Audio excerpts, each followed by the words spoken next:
السلام علیکم سامعین، 22 صفر المظفر اور 9 ستمبر ہے۔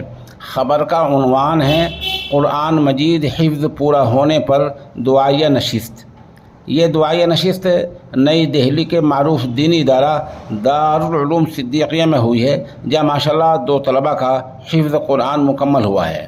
اس کی صدارت مولانا عامر ظفر قاسمی اور نظامت مولانا قاری انیس الرحمن نعمانی نے کی ہے، جو اس ادارے کے بانی اور محتمم ہیں۔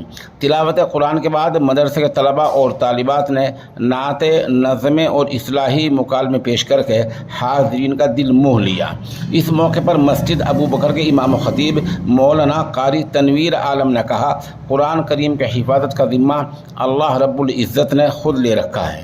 اس مقدس کتاب کا ایک لفظ سچ اور حق ہے، اور اس کا تعلق عقیدے سے ہے۔